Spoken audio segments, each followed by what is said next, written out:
Hello, hello, hello, everyone. Good evening. Hey, Linda, you are number one in here tonight, girlfriend. All right. God bless. Much love. Katie, number two. Good evening, Prayer Garden. Purple Hearts for Summer. Amen. Chris, number three. We need we need a tall tree and a short one. Right? Hey, I can't disagree. Hey, Teddy, you are number four. Number four in here. Hello, Prayer Garden. Hello, hello, hello to you. God bless. Much love. All right. We got C in here tonight. Lisa in here tonight. Oh, that is so beautiful. Prayers for summer and all the missing children. Amen. Purple hearts. God bless. And hey, Deputy Sheriff, how you doing tonight, sweetie? God bless. Much love to you. Let's see. All right, I'm sure others will start coming in soon. And I came in quite fast tonight, right? I was like Speedy McGallis getting in here. All right. Anyway, I'm going to get right to it tonight. I think there was something that, in Summer's case, there was a lot going on. You had a lot of, it wasn't, and it can't be an isolated case, because isolated cases have like one home, one place, like one set of people. For instance, like Quentin Simon's case, you had, one home, one family, one child, isolated. This is like Quentin's case was an isolated case, to the parents, grandparents, one house, and then basically witnesses surrounding it. Suspects right there. So, Michael Vaughn's case, isolated. You got one house, parents, and one child missing, and then you have an area around it with somebody within that vicinity had to do something. And this one house, for people, isolated. Summer's case ain't isolated like that. Summer's case is,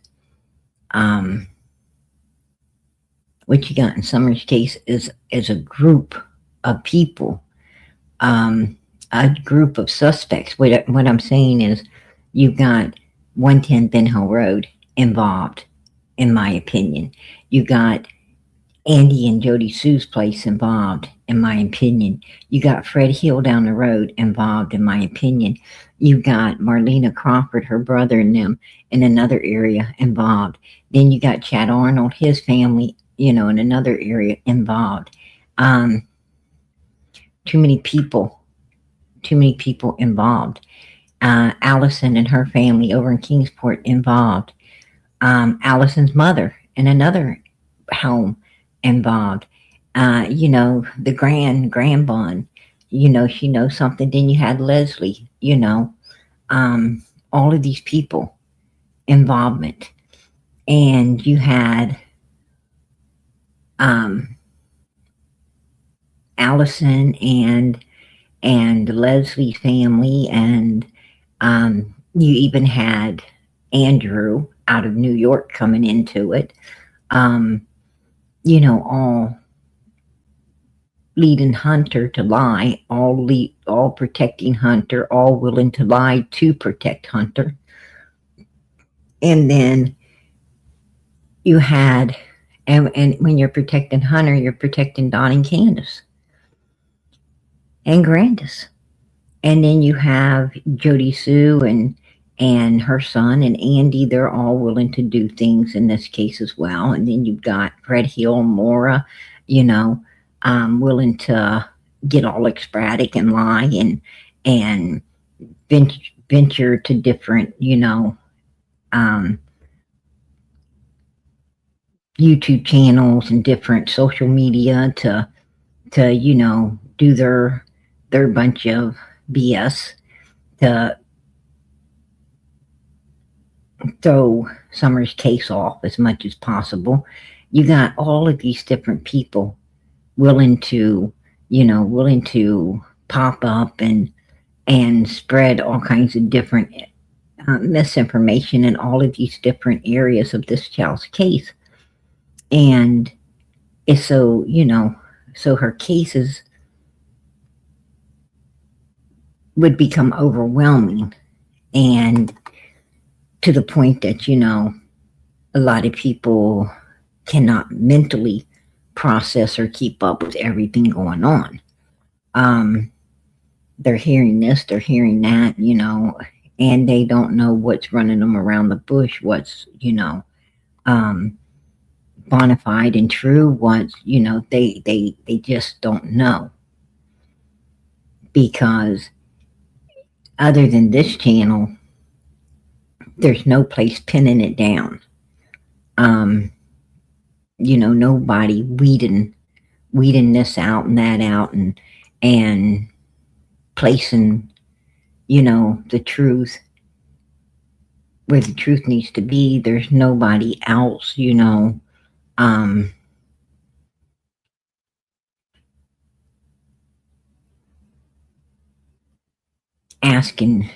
asking questions as to why there's so many different stories being told, in one area here, in one area there, in another area there.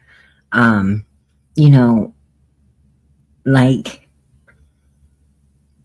these people felt that if they changed the story as the case is moving through the years, they can just, totally destroy the case completely. What they're doing is they're trying to wear people down, not to even be interested in this child's case. Go away. And they feel that while they're doing, what they're doing, they can get support off of it, as they move in all these different ways. I'll be bringing out, hopefully, God willing, tomorrow night, some other strange things that, I have come across, and I find quite odd. But tonight I want to stick to this particular topic of what we didn't think about. It's another one of them things that, just solidifies everything we already know.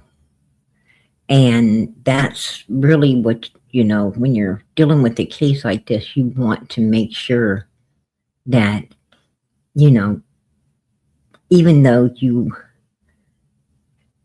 feel that you have solved the case, even though you feel like, you got the timeline down to a T of how it exactly went.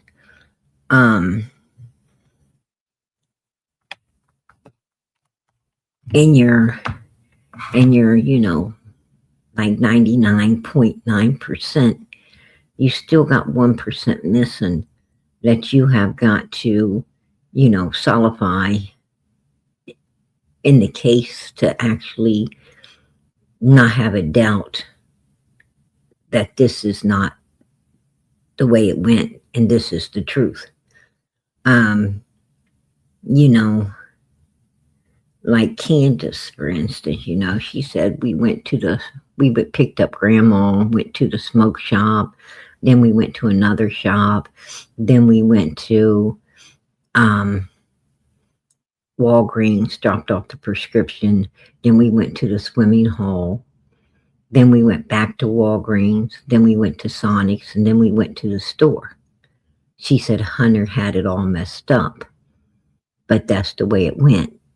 She said, and she knew because she was driving.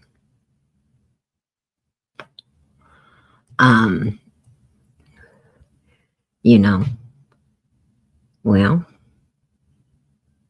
okay.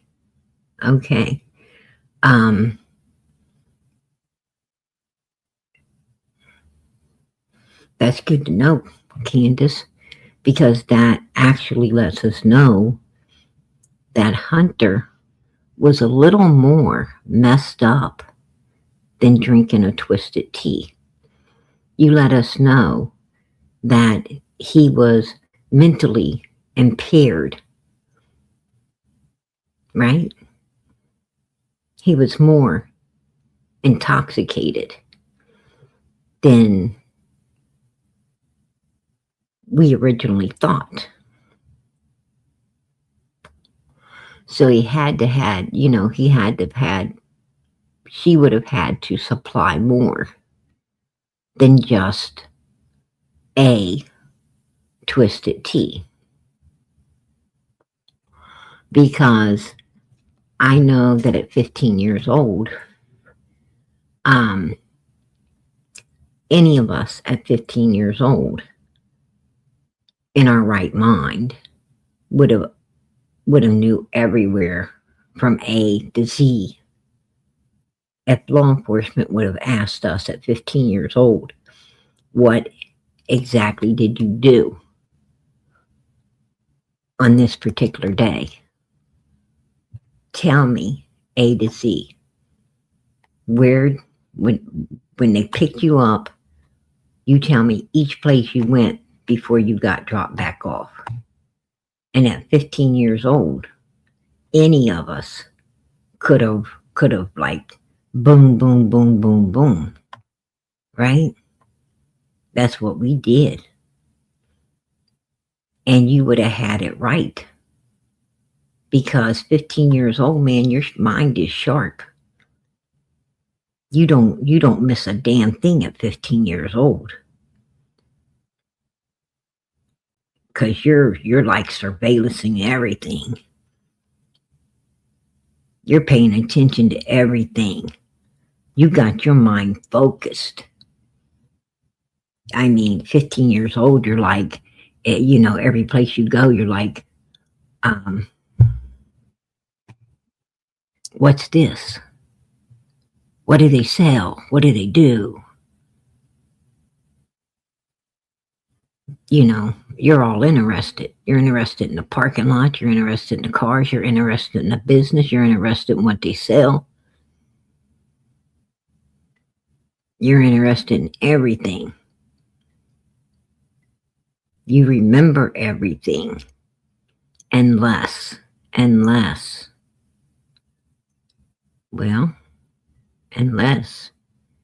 you're partying. If you're partying, like somebody shows up at your place and you're sitting around with them, doing some stuff you ain't supposed to be doing, and then you head out and you stop at a couple places and get some more stuff that you ain't supposed to be doing, and you do it, well, at that point, you start not paying too much attention to anything. At that point, you're just, along for the ride and focus more on the music, focus more on, what people saying, focus more on, you know, maybe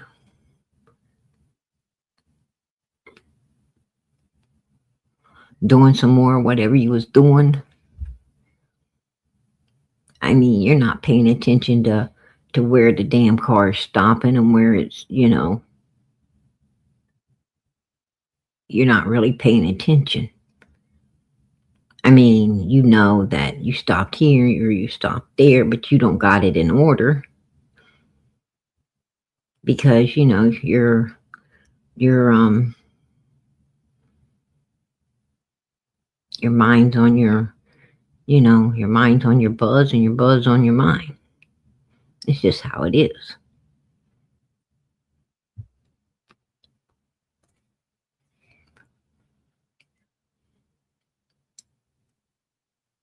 You got that feel good feeling and you're trying not to lose it.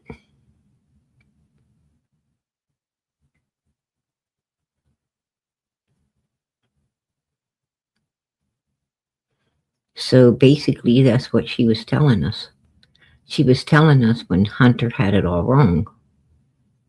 She was supplying him with stuff that he shouldn't have had because that's what happens to teenagers. That don't happen to adults. Adults, adults can, party down and remember everywhere they stopped because adults are used to partying. They're used to having, that feeling within themselves. So therefore, if they went 5 places, they know exactly each place they stopped. Because adults are used to focusing,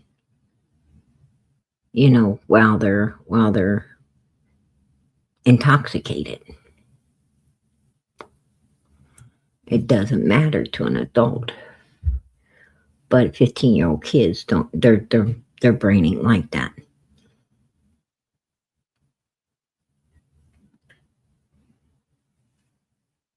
They get all, all stupid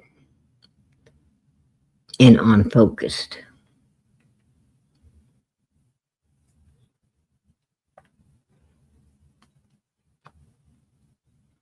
Hunter will not talk to any creators due to the fact that he barely talks with Andrew, his own daddy. He definitely isn't going to talk to, us. Hunter knows that he might get caught up. He knows that, the creator's going to ask hard questions. Creators are going to want him to elaborate. Creators are going to, possibly piss him off. And he might just, lose it and tell everything. He don't feel stable enough. He don't feel, confident enough in his own skin to come up against, creators or law enforcement or anything like that when it comes to Summer's case. Now, I know that Ronnie Lawson said that the 3 boys were doing good. He, elaborated that he had checked in on the boys, the 3 boys. I wonder why he didn't check in on Hunter. I wonder why Hunter has been kept outside of law enforcement this whole time. because I feel that he was, the number one key to solving Summer's case. And that was, a key that law enforcement didn't go after, right? Which I find very suspicious as well, because I would have definitely been going after Hunter. I mean, I would have stayed on him, as much as I stayed on Candace. Like when Candace talked to Chris and said, "Oh no, Hunter had it all messed up," I would have went back to Hunter and I just said, "Candace is saying you had the timeline all. Why did you have the timeline all messed up? You're 15 years old. You've lived here. You've lived here for a long, long time in Kingsport. Like, it's not that big of a place. It's a very small community, in my opinion. I mean, it ain't like big city. It's like small city. And and it isn't like, it's got a hell of a lot to choose from, because it don't. So with that being said, I would have told him, as long as you've been here and you've been running around and going place to place, how could you have, you basically went to 2 places before Walgreens. And then you only went 3 places after that, right? You went to 2 smoke shops and Walgreens. You went to the horse pond, back to Walgreens, Sonic's, and then to the store. How could you forget that? It's, it's not, I mean, we wasn't even there. And we remember, right? Hell, we wasn't even there. We wasn't picking up Grandma. But we know they went to a smoke shop, then another place, and then to Walgreens. We know they went to the swimming hole right after Walgreens, then came back to Walgreens and went to Sonic's, and then to the store and back to Hunter's house. How would he not remember this? Yeah, exactly, Grammy. Exactly. He would, he's probably singing to law enforcement. I could have told you, but I got high. I would have remembered, but I got high. Right? He's probably singing that. No doubt in my mind.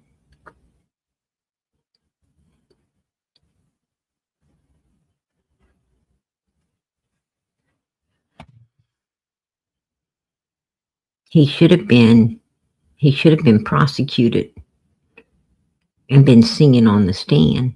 I wouldn't have done it, but I got high. Right?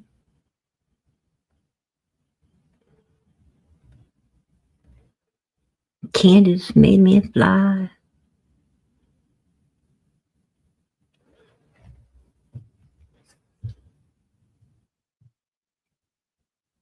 He should have been singing. But I don't understand why law enforcement didn't go back.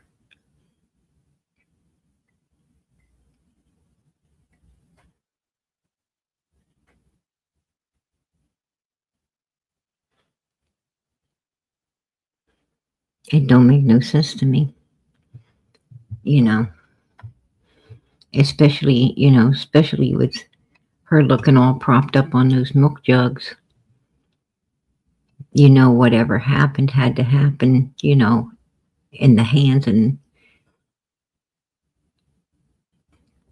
arms of these three people, Grandis, Candace, and Hunter. And they should have been all over it. They should have been all over it. Hey, Peachy's little girl, how you doing, honey? Yeah.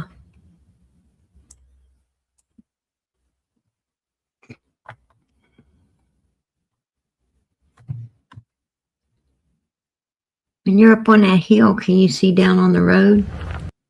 Oh, hell no. Usually you can see the road because they have went through here and mowed and took down a bunch of stuff away from the power lines. Okay. But usually it's full up. You can't even see the road. That day, though, how was it? Was it full up or was it like this? That day and a few days prior to that, they were working on this. Okay.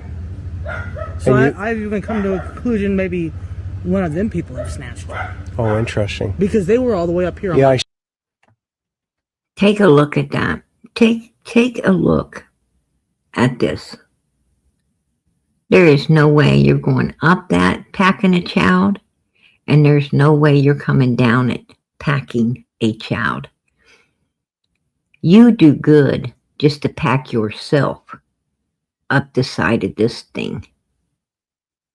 I mean, in order to go up there, you got to have stuff to hold on to. When something is this steep, you have got to be able to grab on to things to help you get up there. And if there's nothing to grab onto, then you have got to be able to use your hands and your feet at certain points to continue to go up on that hill. I'm not saying it can't be done. I'm saying it's going to take, everything you have to get up there. It's just too steep. You're not carrying no child up there, and you're not carrying no child down from this place. I mean, you're putting yourself and a child at risk trying to climb something like this. I mean, even if you got the child, say you have the child in one of those holders, that you put on your back or you put on your chest, and you put the baby, a harness, you put the baby down in it. You are taking a risk of hurting that child trying to get up there. Because this is what they call a very slippery slope. And it takes a lot to get up there. Matter of fact, most people would have to rest. Most people would use those trees right there and the roots on the ground to try to get up on there. And they would definitely be resting from post to post. It would be no easy task.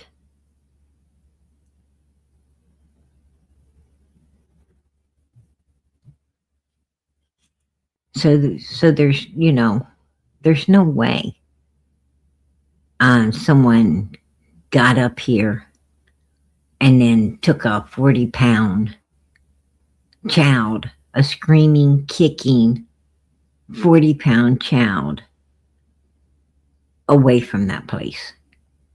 Now, if they told me the person, went down the driveway,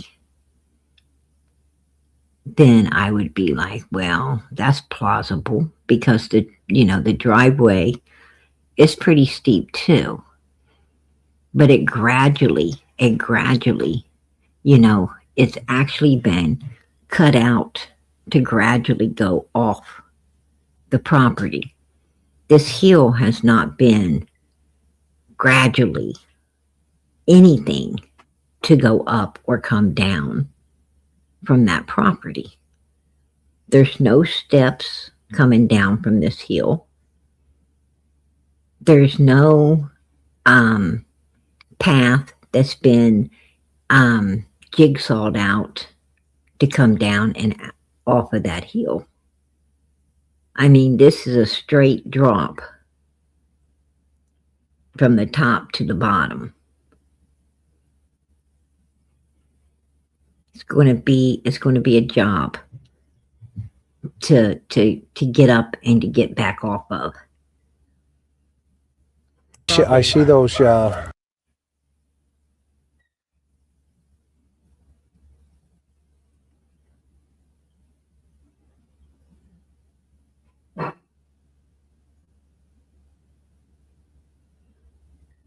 Parks here. Okay, your mom's truck's right here. Yes. Okay, so when she's leaning against the milk. Is she sleeping? She was sleeping, yes. Okay. From exhaustion from that day? Yes, she was. Where I woke her up early, and she usually sleeps until 9, 10, even 12 o'clock if I let her. Okay. How did the milk bottles get rearranged? Hunter said he had them on the floor, and then he put them next to him. They weren't. Is that true? No. Okay, so walk me through that. When we dropped them off, they were actually still on his lap. Okay. And he put them on the other side of Summer. Okay. So he reached over? Yeah, he set them over there by that. What's a black tote she had in there? When you pulled up, did she just fall asleep next to that? She fell asleep, I'd say maybe 5 minutes on the road. Okay. If she fell asleep 5 minutes down the road and was woken up early, shouldn't she have wanted to go in the house and go to sleep?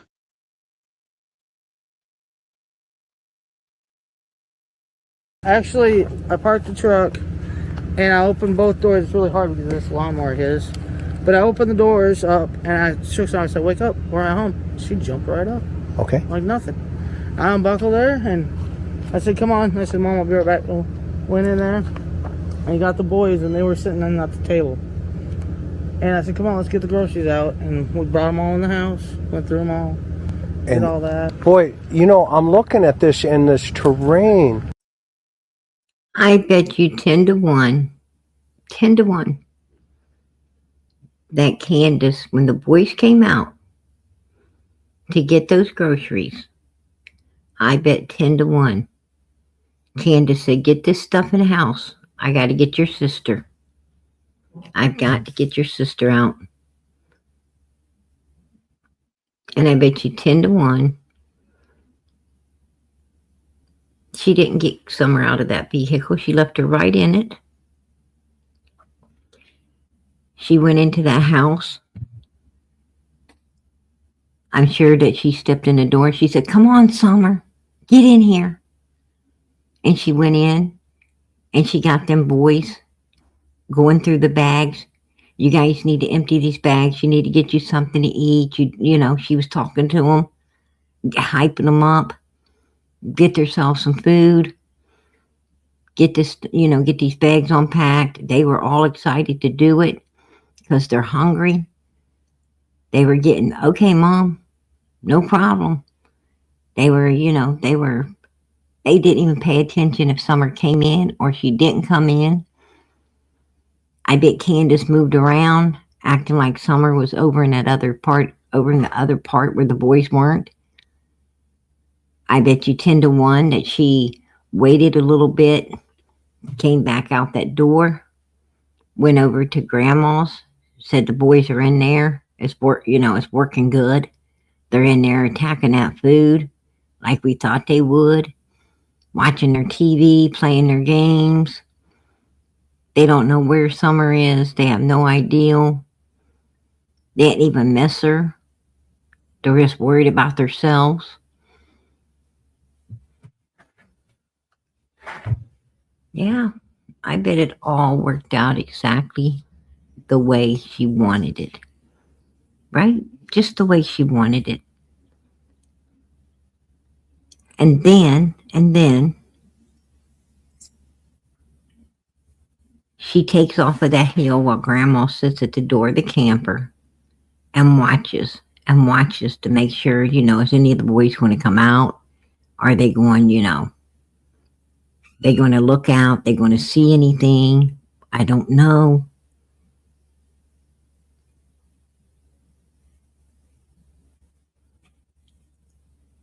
Yeah. Grandma was sitting there, I bet, worried the whole time, the whole hour. Candace, just strikes me as being so dense and just.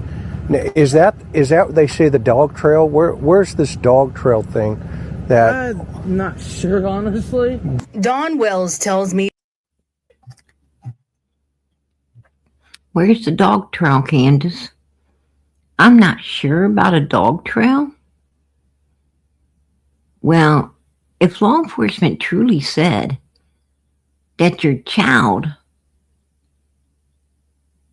might have been taken down a dog trail, I mean, if search dogs really would have went down a dog trail to the damn road, and that's the way law enforcement, was saying that an abductor might have took the child, you would have known about the dog trail, right? You would, because Chris wasn't up there until after all the searching. He wasn't up there till after law enforcement, did everything and notified the parents to what they're thinking. I mean, if Donald knew about a dog trail, then Candace certainly would have knew about a dog trail. But Candace tells Chris M, I don't know about no dog trail. The kids rode their dirt bikes down through there to the road and then came back up the driveway. But I don't know about no dog trail. Right?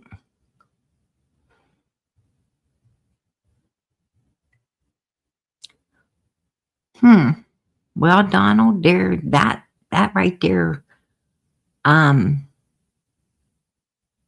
just took out the theory of the dog trail. If your kids were riding dirt bikes down through that particular area, and you guys got a dirty sock or a dirty pair of shorts out of a dirty bunch of clothes to give to the search dogs, even if the search dogs went down there, it doesn't mean they were following Summer's scent.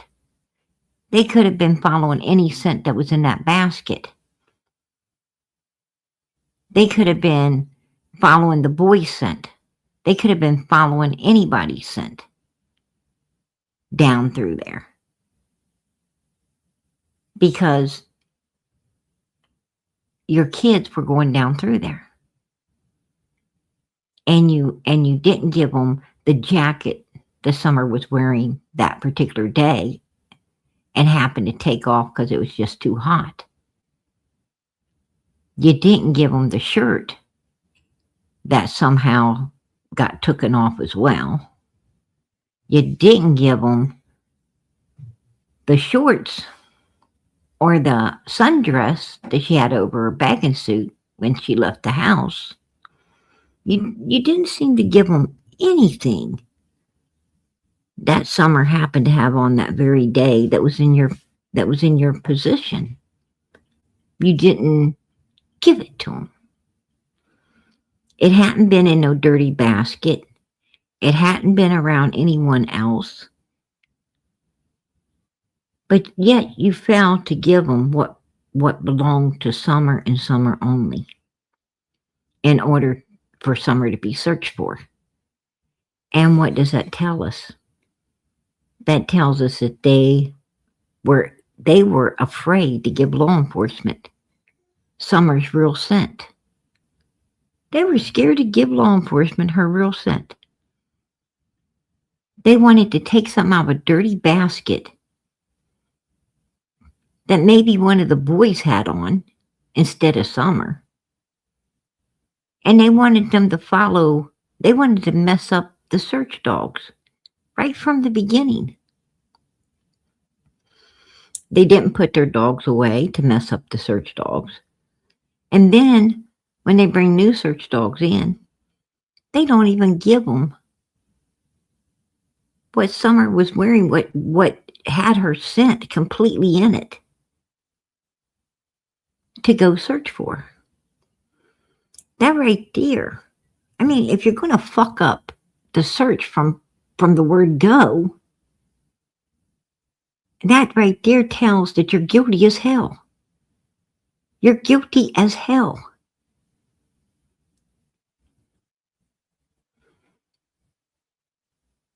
You don't want your child found because you did something to it.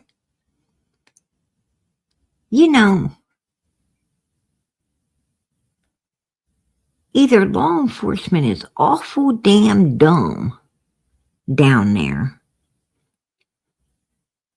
I mean, the true word of dumbing down, or else they don't want this case solved for some reason. Now, it's hard for me to believe that anybody's that fucking stupid.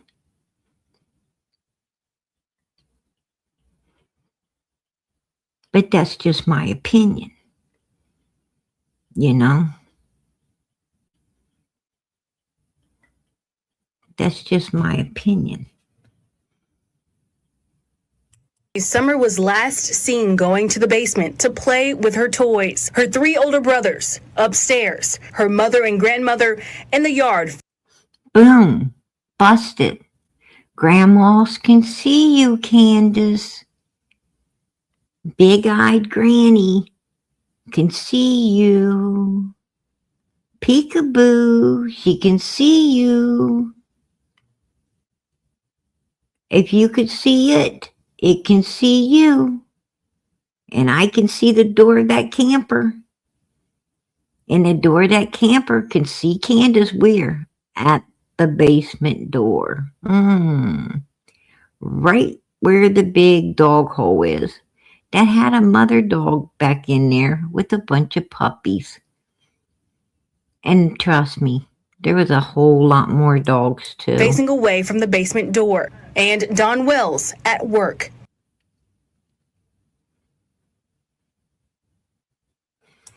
No, you should have said, and Don Wells hiding that ass at work. That's what should have been said. Correction. Hiding that ass at work. Wells says he believes someone was lurking at the top of the dog trail, just feet away from the basement door. He says the predator somehow managed to snatch Summer, then raced down the steep hill as she struggled. I guess you guys want to walk around through here. The trail was not an easy walk. To get down the rugged hill, Wells and I had to hold on to trees. Wells and I. That means Don Wells is a grown-ass fucking man. And his ass was hanging on to trees. There's no way his ass could have packed a 40-pound kid down the side of that hill. Oh, hell no. He couldn't have packed a screaming, kicking 40-pound kid down the side of no hill, right? I struggled not to trip or even fall on tree roots. Pretty steep. Yeah. I didn't know the dogs even had a trail down through here until the police dogs followed it all the way to the road. The dogs had a pretty good trail, a track for a little while, but then it disappeared. But they lost scent when they come to the road. And sometimes canines, they will lose the scent when it changes different type, whether it maybe went from the gravel to the pavement. From the gravel to the pavement. That dog trail didn't have no damn gravel to pavement. The driveway's the only thing that had gravel to pavement. The dog trail would have had dirt to pavement, grass to pavement. It wouldn't have had gravel to pavement because there's no damn gravel down that far. This is a gravel driveway. That's the only place gravel is, right? Wow. They ain't no dogs went down no dog trail. Don Wells making shit up. He's making his own shit up.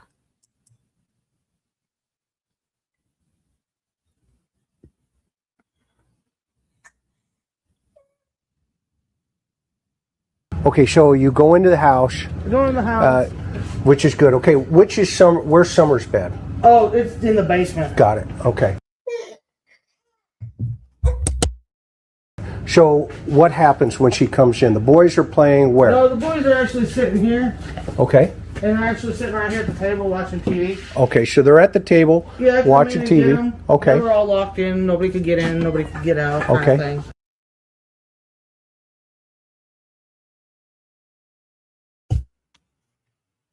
So the doors were locked. Nobody in. Where's nobody Summer? out. Summer, she was with me. Okay, so walk me through that.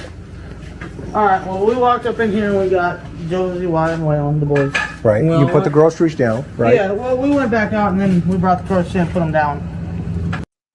Oh, we went back out. We went back. She went in, got the boys to come out and get the groceries. Summer was still in the vehicle because she said, I left her in there. I left Summer in there. Went and got the boys. Now I'm going to tell you about Candace. If Summer would have been alive, Candace would have told Summer, you go get your brothers, get out here and get this stuff. Put a one in the chat if you agree. If Summer would not have been unalived inside in the back of that vehicle, Candace would have been sending Summer to go knock on the door, get the boys to come out and help pack them groceries. Because Candace is a sloth. She's a sloth. She is not going to go and do anything that she can get someone else to do for her big ass, right? That's the truth. That ain't my opinion. That's the truth. She is a lazy ass bitch. She is one of them sorry, lay around, do fucking nothings, right? Absolutely. No doubt in my mind. No doubt at all. And then Mom, she went and took her stuff to her house, put her stuff away. Okay. And then, of course, me and Summer went back over, put our stuff away. Okay. You went back in. Yeah, me and Summer went back in the house. Summer was there. Summer was definitely in the vehicle because Candace needed the boys to see her. She needed the boy. That's why she took the video just 9 minutes down the road from going up on the hill with them groceries, because she needed to have video close to home so she could claim abduction. And then she also needed those boys to see their sister. They knew their sister was in the car because Candace set her up to get the milk out from underneath her so that they would be able to see that, yeah, Summer's head's in there. They can see their sister. If any one of those boys would have ran around to get Summer to, to get out of the vehicle and come with them, they would have knew she was unalived. But Candace was, running the show and bossing them up. And all they wanted to do is just get that stuff, get in the house and not hear Candace's mouth. So they didn't pay attention to Summer because Candace was telling them, you get that stuff, you get it in the house. You get it unpacked, get you something to eat. And they're like, oh, okay. Those kids were scared of Candace. But they did know that they saw their sister in that vehicle. And that's what Candace wanted. She wanted them to see. That's why they went back up on that hill. And not to mention, Andy needed to text her and let her know it's done. Meaning, wherever they was going to put Summer, they had finished it up and it was ready to go. And that's when Candace went off the hill and down to Fred Hill's place. Andy texted, it's done. Marlena Crawford. Candace was looking for Chad Arnold. That's why she got a hold of Marlena. Was because she wanted to know where Chad was. She's supposed to meet up with him at 4:30. So Marlena was the go-between Candace and Chad. And that's how Candace knew Chad was coming down to Fred's. So Candace went off the hill down to Fred's to meet up with Chad. And she took Grandis's vehicle. She was still driving Grandis's vehicle because Summer was in it. They didn't get her out.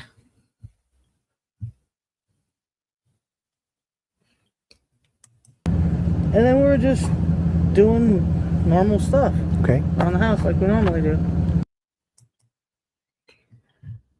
Also notice that Candace says Grandis packed her own groceries in her camper, all by herself. Now Grandma said no. She said the boys, and of course Summer, helped her pack in her groceries. But Candace says no. Grandma packed her own crap in her camper. And let's remember, Grandis got 2 great big packs of water, which is pretty damn heavy for someone with a messed up knee. But yet she grabbed them waters and she packed them right up into her camper because there really wasn't nothing wrong with Granny's damn knee. They used her knee as an excuse to go into Kingsport and to pick up Hunter to go to that swimming hole and do what they did. That's what they done.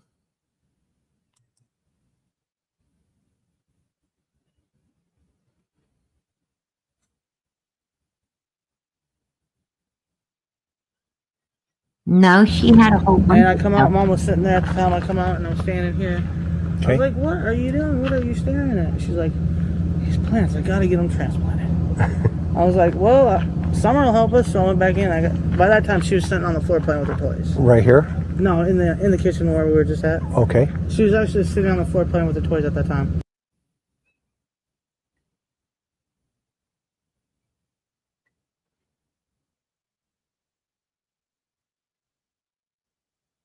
I said, Summer, you want to help plant flowers? And she jumped up, left her toys a mess, of course.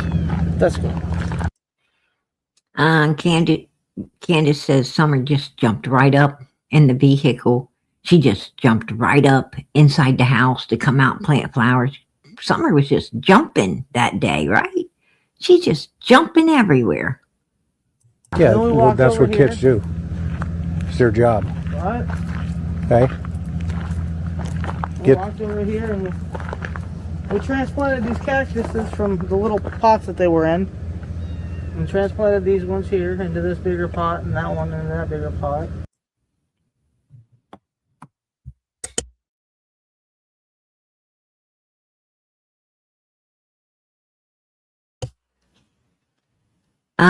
Take a look at that pot, because I'm going to tell you now, nobody had planted anything in this pot recently.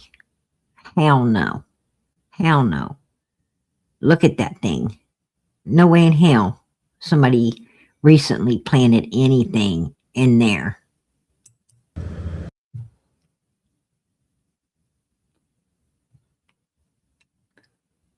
And she took the rocks that we've gotten from different gem mines when we went up to Gatlinburg and stuff. Okay. And she's the one that spreaded all the rocks around in here.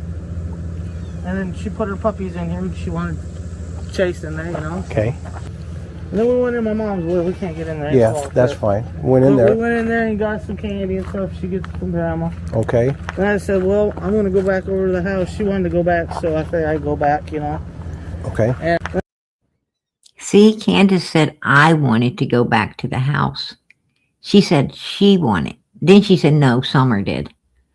Summer wanted to go back. No, she said she did.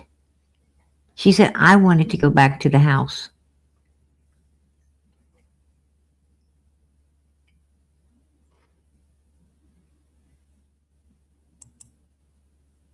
Okay. And I said, well, I'm going to go back over to the house. She wanted to go back, so. I said, well, I'm going to go back over to the house. Then she said, oh, Summer wanted to go back over to the house. See, Candace was telling you what she told Grandis after she got back from wherever she went with Summer. She told Grandis, I'm going to go back over to the house and gaslight these boys up to where Summer. That's what she told her. Right? So I figured I'd go back, you know. Okay. And I said, well, I'm going to go back over to the house. She wanted to go back, so I figured I'd go back, you know. Okay. And I brought her, I literally walked over to here. Like, literally walked right to here where I could see the boys and on the kitchen table. Got him. And I watched her walk in there. And afterwards, when she was already in there, I walked over to quiet. And he looked at me and I said, watch Sissy, I'll be right back. And that's when I walked back over to my mom's. Okay. And I was fixing her brace and stuff like that. And I said, well, Mom, I got to go back over with the kids. And that's when I come back up into the house Okay. with the boys. Okay. She said I'd come back up in the house with the boys. Wouldn't you, if your daughter, you already put your daughter in there, wouldn't you say I came back up in the house with the kids? That's when I came back up in the house with the kids. She said that's when I came back up in the house with the boys. So that tells us she knew Summer wasn't in there. Put a one in the chat if you agree. I mean, if you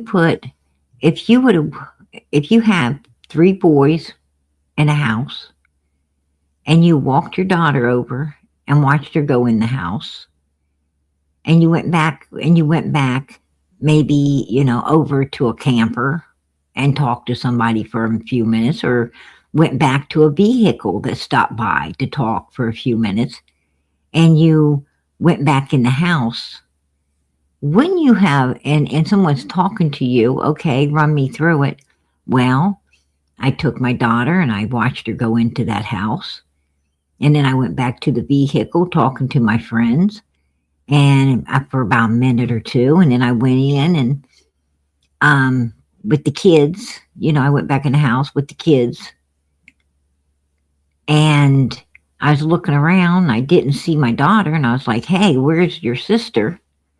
Nobody seemed to know where she is. I started looking for her, couldn't find her. Don't know what happened. But I wouldn't say I went back up in the house with the boys, because it's not just boys in there. My daughter's in there too. So I would be, going back up in there with my children, right? Not my sons or just my daughter. I would have been going back in with my, to my kids. But she said I went back in with the boys. She totally eliminated Summer. Summer was eliminated. Just saying. Not that. I walked in here and them 3 were sitting right here in row with their eyes glued to the TV, like always. And I said, boys, where's your sister at? Well, she just went downstairs, Mom. Did you hear? I went up in there. I said, boys, where's your sister at? She didn't say I went up in there and I looked around. I looked in the bathroom. I mean, if I just put one of my kids in the house or saw him go in the house, I'm not going to come right in looking for him. When I come in, I'm just going to assume they're somewhere in the house, right? And I'm probably going to be, doing something. Like if I come back in the house and I'm doing laundry, I'm probably going to go and, throw the clothes from the washer to the dryer, or take the ones out of the dryer and put the other ones in. And I'm going to start folding and putting away stuff. And, it's probably going to be a while before I figure out that kid I saw go in isn't there. Because I'm sure in the hell not going to go straight in and say, where is this kid? That's weird. She walks right in and says, where is Summer? And they're like, I don't know. Because they didn't see her. They said, I don't know. She probably in the basement. They did not see her.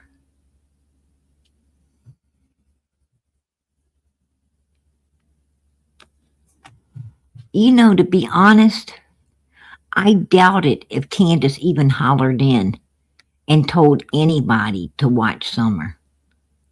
I bet you 10 to 1 she told him, I told you to watch her. When she came in, I hollered and told, and gaslighted them. She gaslighted them up with a lie. Those boys probably didn't see or hear a damn thing till she came in looking for Summer, who wasn't in there and had never been in there. She gaslighted her own kids into believing that they had something to do with their sister's disappearance. They had some type of responsibility in their poor little sister going missing. Who in the fuck can do that? Who can do that type of evilness and then do even more evil to 3 more little kids? I mean, this bitch has no heart, right? She is calloused.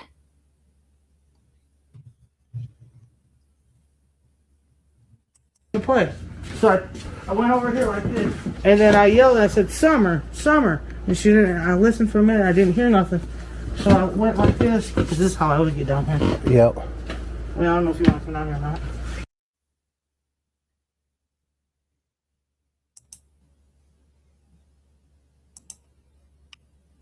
And over here, well, it's a mess again. That's all right. But this is where... Law enforcement knows. Law enforcement knows that Summer was back at Ben Hill Road. They know because there was a video taken 9 minutes down the road from Summer's house. They know that Candace came back on that hill with Summer. They know that Candace had them boys get those groceries out.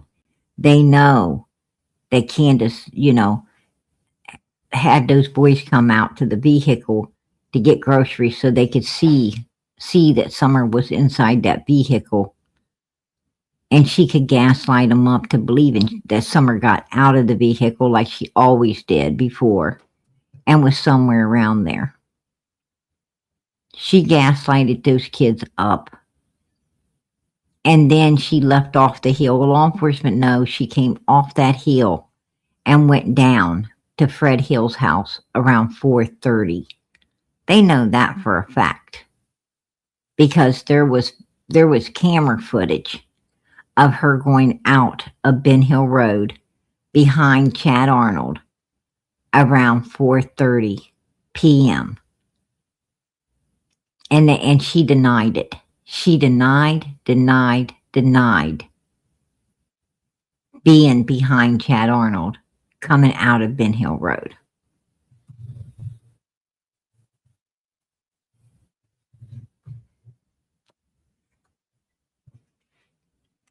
Summer and little Waylon was. Because Waylon's only 9. Okay. And they stayed down here. This.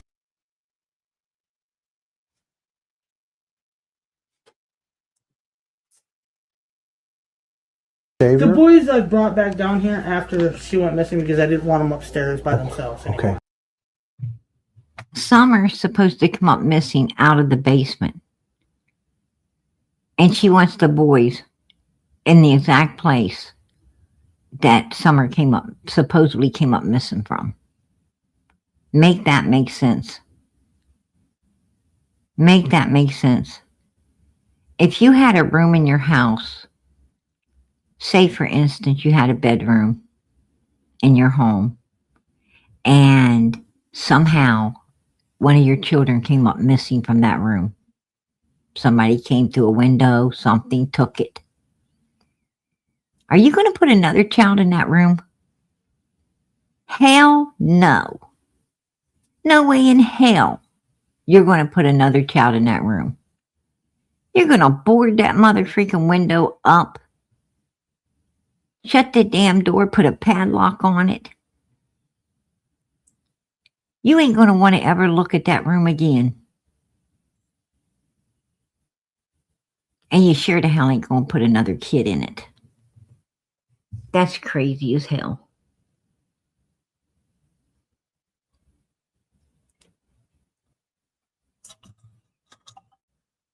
But she puts her boys in the exact hellhole that she claims her daughter came up missing out of. Really? Don't make no sense to me.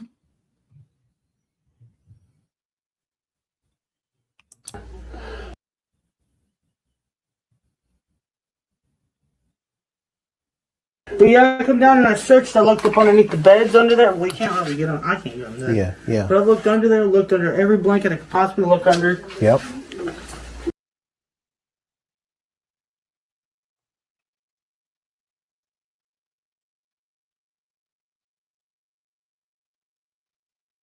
And then I come over here and I looked on both sides. I didn't see nowhere. And I don't recall if this was locked or not. I don't recall that. Okay. But I know, it's hard on me. But I know I did come out here and I said, Summer.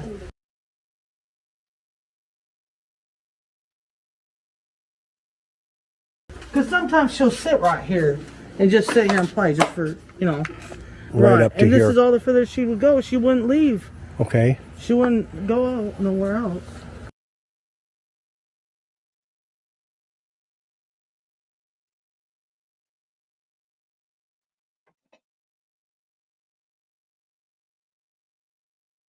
Good. So there is a time frame here between this trailer and that house within, you said 2 to 10 minutes maybe. No, 2 to 5. 2 to 5.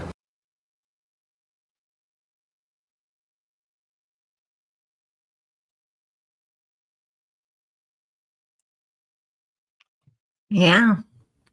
Don's got 7 alibis. He wants Candace and Grandis to explain that 2 to 5 minutes. Right? Because his ass was hiding. His ass was hiding.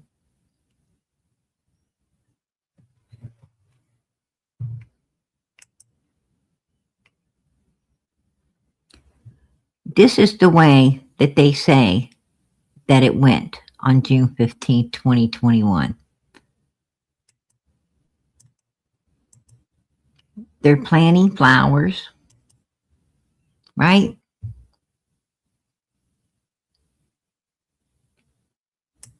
Summer puts her little toys in it, Paw Patrol. Her little Paw Patrol's in there.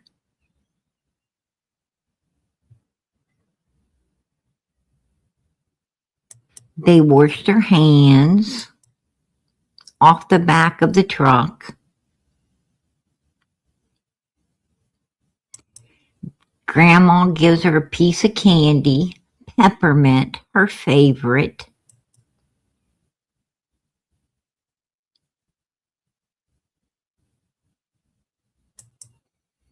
Candace watches her all the way back into the door of the house.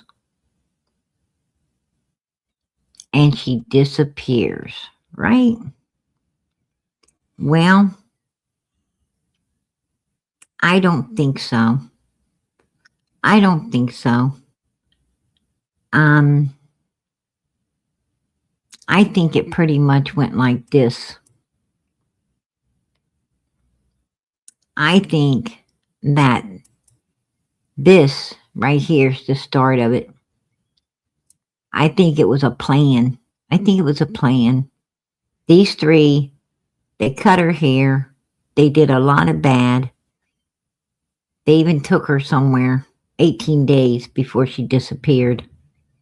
Don started driving the Subaru, fired his co-worker. This is all planned. All planned. One day before she disappears, he drives the Subaru because it has Starlink. And he fires his co-worker to blame it on. June the 15th, he drives the Subaru for an alibi. And he hides that ass at work all day because he knew they were going to use Grandma's knee to go into Kingsport, pick up Hunter, go to that swimming hole, do what they did. And they come back to Ben Hill Road. And they already, Andy Bernard was in on this because he said it's done. He had it set up with obviously Chad Arnold and them to do away with Summer somehow, somewhere, some way. Candace went off the driveway at 4:30, went down to Fred's house to meet up with Chad Arnold. She followed him out of Ben Hill Road and went somewhere, and that's where Summer disappeared. That's when and somewhere Summer disappeared.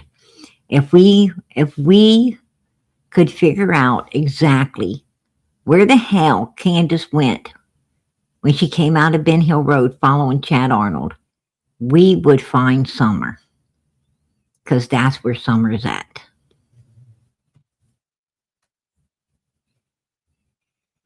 That's my opinion. I'll keep it. But this whole thing was planned. Now, there you go. Using Granny's knee to get to the swimming hole. They head back to Allison's house where they dressed, cleaned up and dressed Summer before propping her up on the milk jugs. Law enforcement needed to interrogate these two right here. They didn't need to interrogate anyone else except him and her.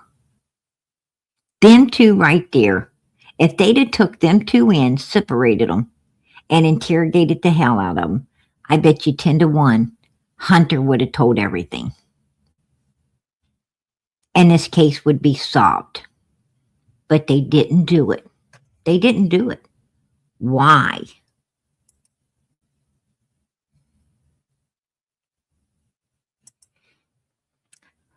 Nobody came on Ben Hill Road. There's no abduction in Summer's case. There's no way. Look at this. No way in hell. Grandis and Candace outside. They could see everything. There's dogs on the property. The boys right there in the kitchen.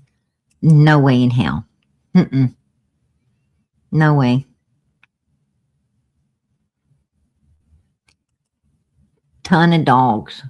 There ain't nobody crazy enough to come up there with a ton of dogs and try to get down a big steep fucking hill with dogs chasing them and a screaming kid. That they'd have had all of Ben Hill Road outside. There's no way.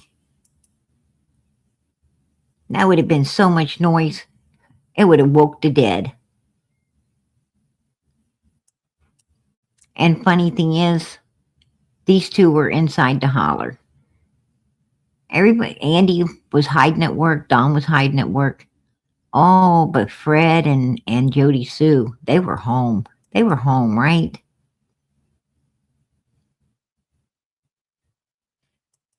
Jody Sue and her boy supposedly had video footage that disappeared. You know, they had cameras on the 14th, but not on the 15th.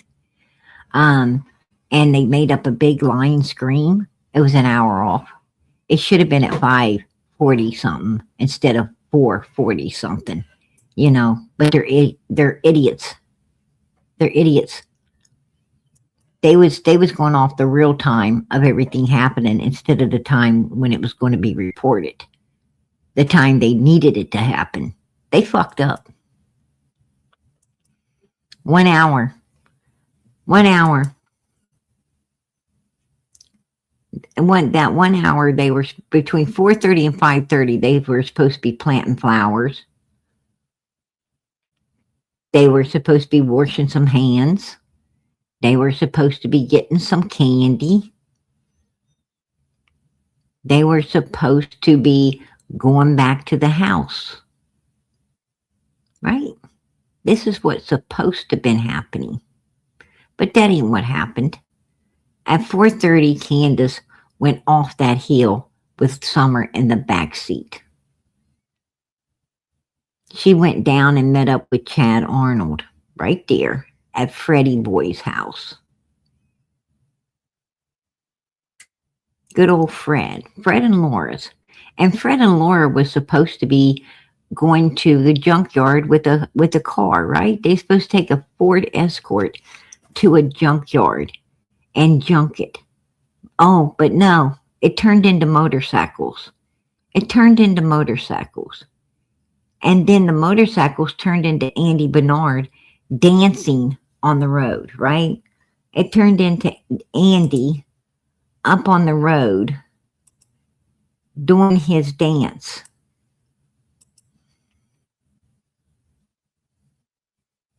Right here.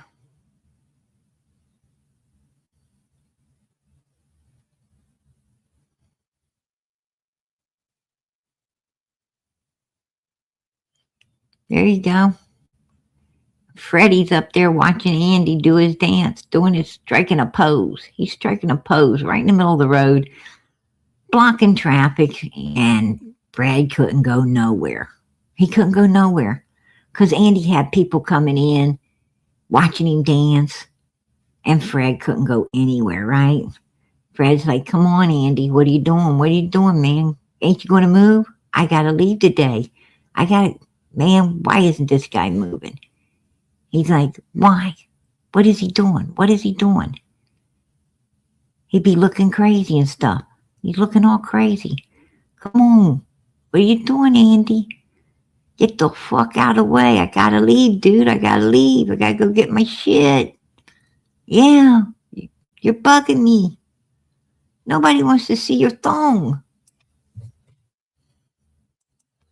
Didn't bother Andy none. He was just there striking his pose. What's the matter, Fred? You don't like it? You don't like it? Yeah. That's what was really going down.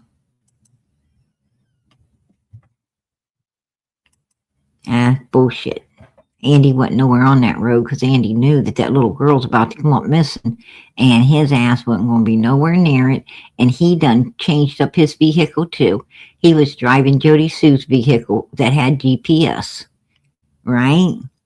And all these people were talking. All these people right here was talking. And you know what? Law enforcement still had what? What did law enforcement have? I tell you what they had. They had fucking nothing. They had fucking nothing. These three right here was scared to death. These three right here was scared that one was going to end up getting them all put in prison. Don didn't want Candace running her mouth, afraid she's going to get everybody in prison. He didn't want to run his mouth.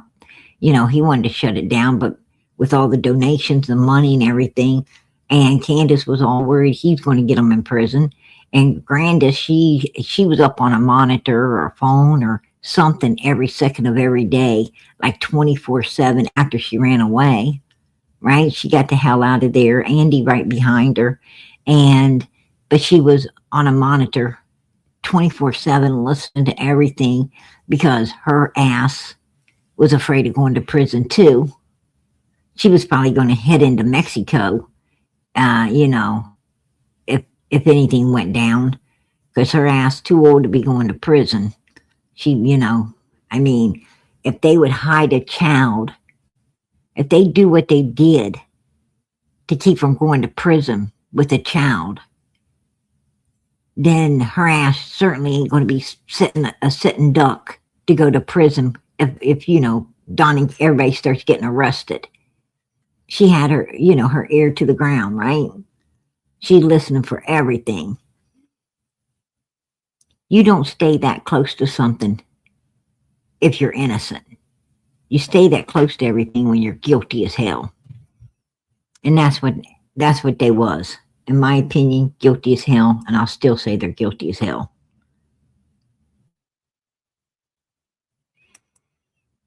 Candace busy throwing away all the flyers. Oh, she really cares about her missing child. They're not going to give up on their missing child, but they throw away 4,000 flyers in a dumpster. Are you kidding me? When you put 4,000 flyers in a dumpster, that's telling me you already know what happened to your child. And they're trying to get rid of evidence. I mean, this mattress has been inside of that house for fucking years. The sheet ain't been washed in years. Look at that thing.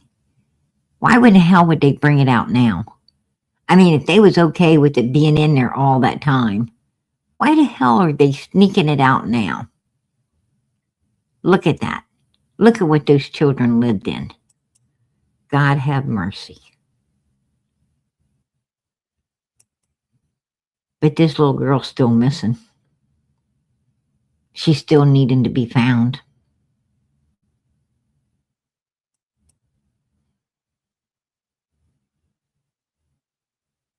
And law enforcement tells us they ain't got shit. Well, law enforcement, you got a hell of a lot. And you got two people right there that's been memorializing this little girl from day one. You got two people right there telling you where she wasn't. So they must have knew where she was. You have had nothing but probable cause to interrogate the fuck out of them, to arrest them in suspicion of what they did, and you've done nothing. That's suspicious within itself.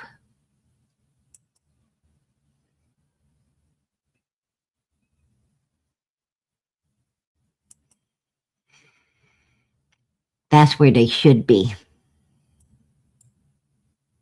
That is exactly where they should be. But Ronnie Lawson, he has a big nothing bugger. How in the hell do we have all of this? And these are facts. These are facts. And how do we have all these facts and he has nothing? Right? We don't even work for Hawkins County law enforcement.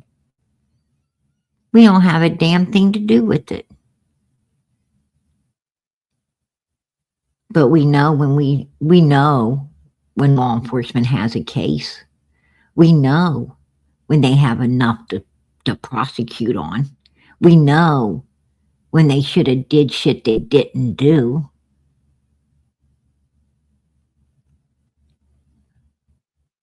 We know that this case should have done been solved. Summer should have done been found. And her brother should have already got closure. Along with all of us. Now, I'm going to tell you something we didn't look at. We didn't bother to even overly think about. And that was the fact that Grandis and Candace hadn't planted no flowers in 12 years that their asses was up on that hill. 12 years they didn't plant no flowers. And 5 years since Summer's missing, they ain't planted no damn flowers. Why did they plant some flowers June 15th? Why would they have planted that then?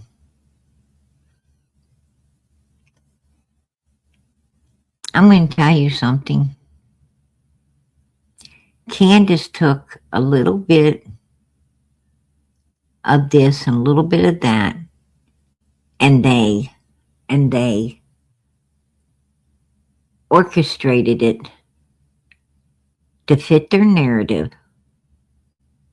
as what was happening that day, when it did not happen that day at all. Did not happen that day at all. Obviously, Grandma had cleaned the rocks. She obviously had cleaned the rocks out of those plants and put some new ones in.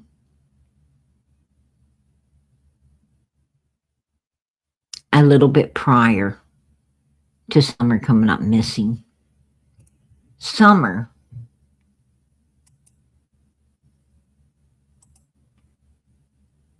on 6/5/2021 was sitting inside the house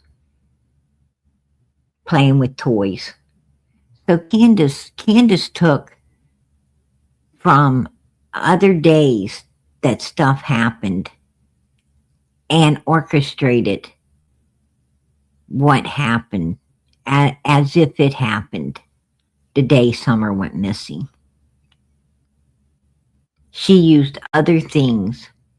Summer was sitting on the floor playing with her toys. I called her out. That might have been the day that Grandma put new rocks around her plants. It was probably the 5th that Candace was telling everybody was the 15th, and it wasn't.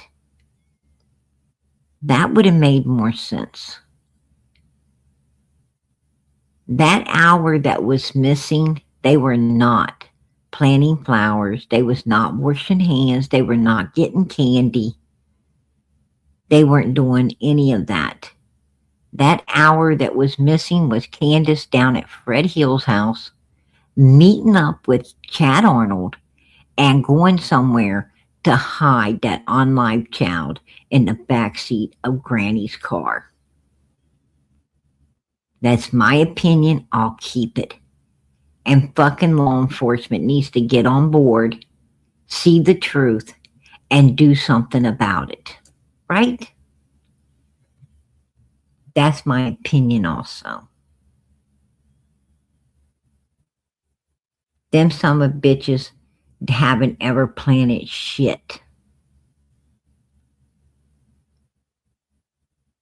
Ever. The only thing growing around there is weeds. And stench.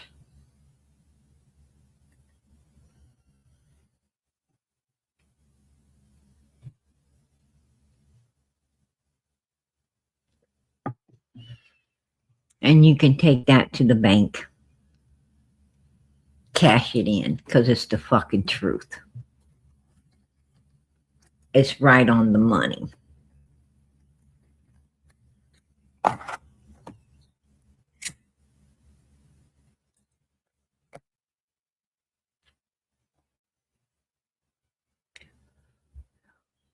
You got that right.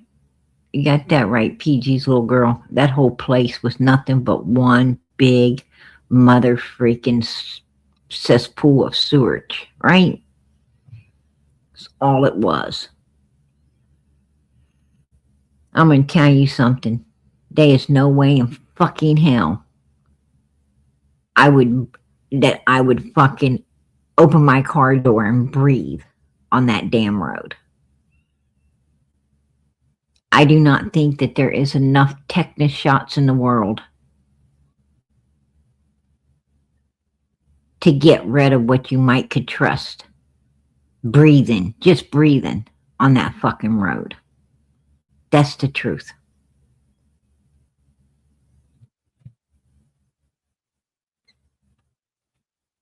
You'd have radiated poo-poo going up your nose from one side. Mother freaking toilet paper that can't get flushed. Butt wipe. Freaking, you'll be breathing that shit from the other side. Along with Candace that ain't bathed in 100 years.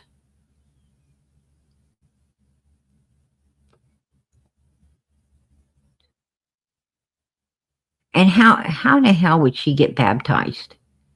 How would she get baptized when she's that scared of water?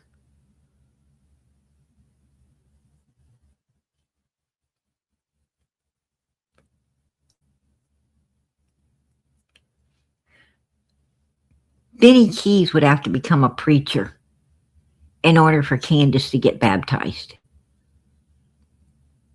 He's the only one that could coach that bitch into some water. Right? That's it. Nobody else. Nobody else. I mean, I thought she was going to run over Chris. I thought she was going to run over Chris when, when the water started coming up to it almost touch her toe. I thought she was going to run him over and be gone. She was like, she even told him, she was so freaked out, she even told him, she's like, I don't want to get my feet wet. I don't want that water touching me.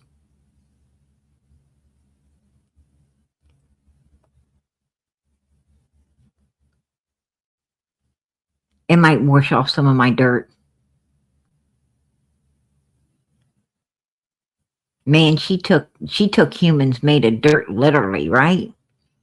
She took that shit literally.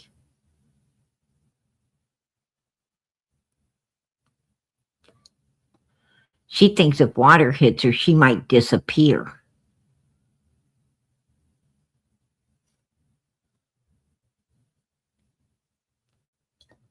You're made of dirt. Everybody's made of dirt. Water washes it away. Oh me, oh my.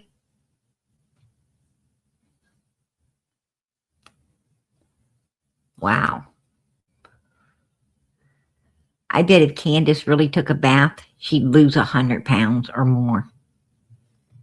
Straight up, put a 1 in the chat if you agree with me. I'm straight up. I'm not lying. There might not be nothing left of her.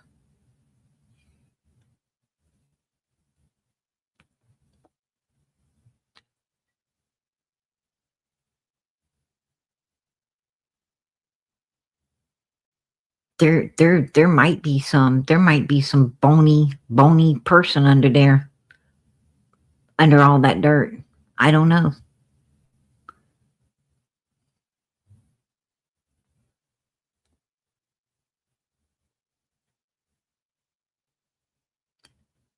For real.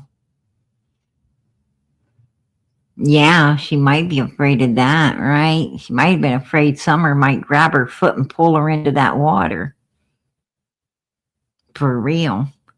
I'm going to tell you, it'll be interesting to see if anyone else ends up unalived in that pond, in that swimming hole. It'll be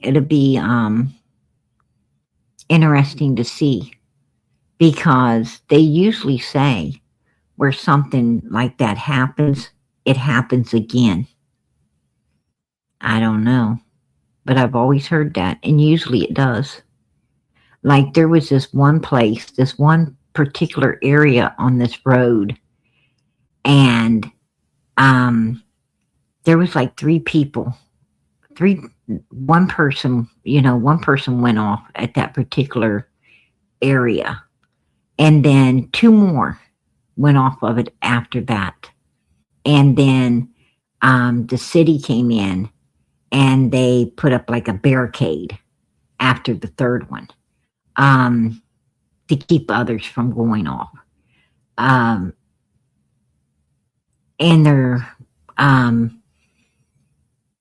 there has been swimming pools where tragedies happen like that, and then another family will buy the home and a tragedy will happen.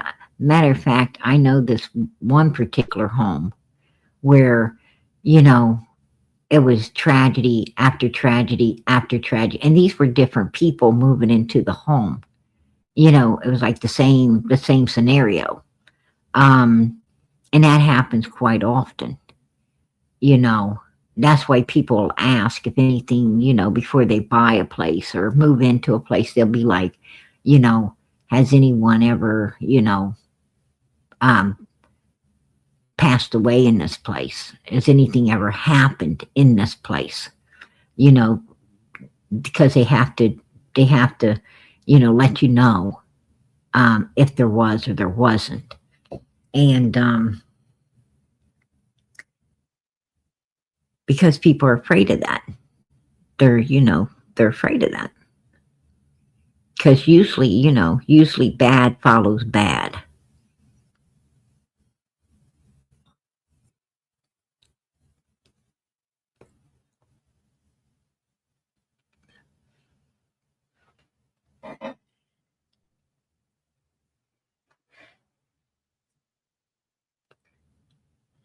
I'm going to tell you something. I wouldn't let my dog go swimming in that swimming hole.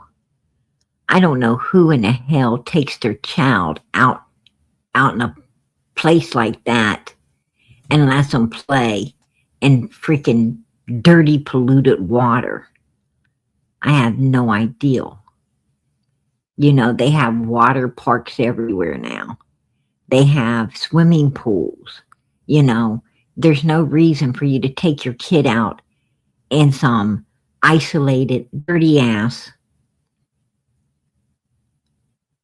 polluted water and let it splash around. That's insane.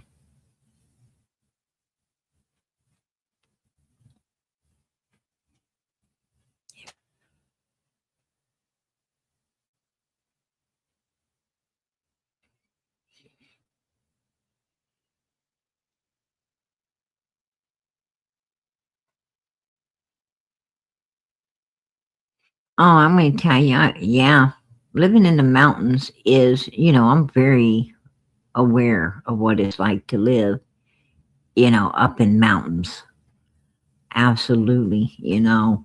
I know the struggles of living in isolated areas where you have to, drive a long ways to get to anything.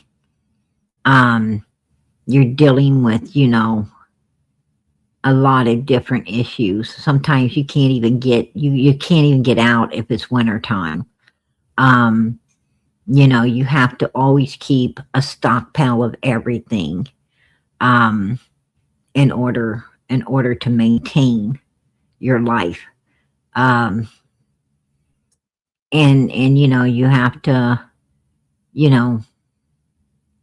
beware of bears. You have to beware of snakes. You got to beware of, so many different tragedies can happen. You're always on guard. I know the struggles, but we've come a long ways. We've come a long ways in this world. There's only a few places that, are left in isolation.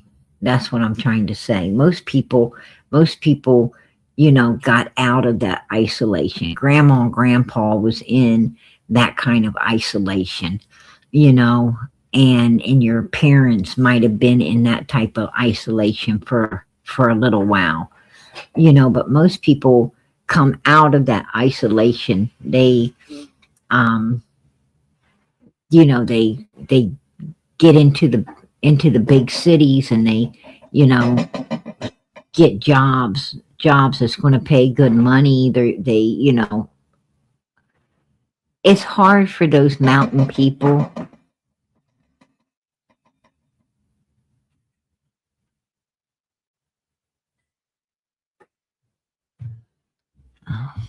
I've got one kid that wants to rock, rattle, and roll tonight, but it is what it is. But the point being is it's hard for for some people to get into the city life because the lights and the traffic and,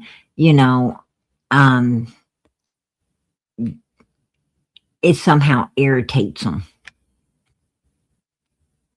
It irritates them, and no long, like, it's true when they say you can take people out of the country, but you can't take the country out of the people. It's true, because country folks always, always seeking to go back to the country. They're always longing for that isolation. I ain't never longed for it, to be honest with you. I haven't ever. I mean, I've been there, but I don't long for it. Hell no. I don't like the pitch dark where you can't see your hand in front of your face. I don't like snakes, and I don't like, stocking up tons of stuff in case you get withered in. I don't like living like that.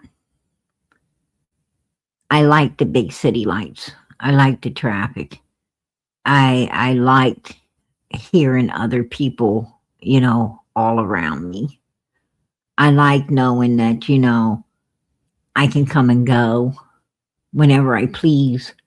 Everything ain't, I don't have to drive forever to get somewhere and back. I like that. And my parents, came to like it. And my grandparents, well, that's a story for another day.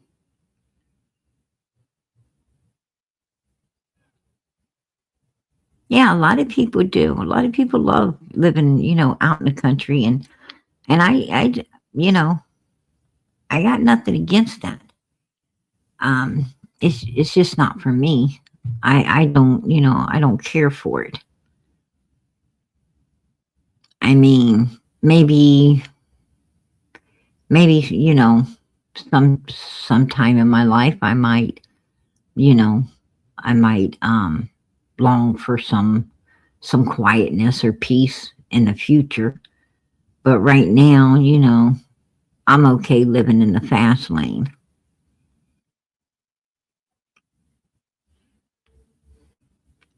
She said, I don't like concrete. Right? I love them. I love them, girl. Nanny, I love them. I tell you what I don't like. I don't like them freaking, hot pavement roads. I don't like forks in the road, and I don't like I don't like going in and out of the mouth of this place or that place.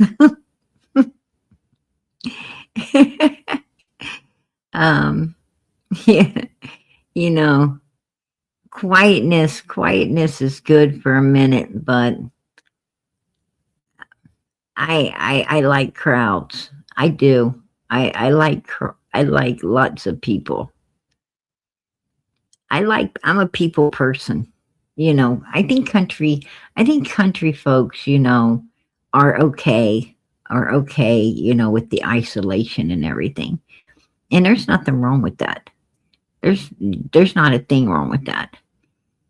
But, some people need people. Some people just like to be with people. And that's the type of person I am. I really like being around people. I like talking to people. I like, I'm a real people person. And that isolation ain't for me. Yeah. I couldn't do it. No way. I need more to do. I need a lot more to do than, just staying busy with cleaning. I mean, man, my house would look like the Chrysler Building if I was isolated somewhere, right? because I always got to have something to do. And, like when I clean my house, I keep my house spotless, but the point being is,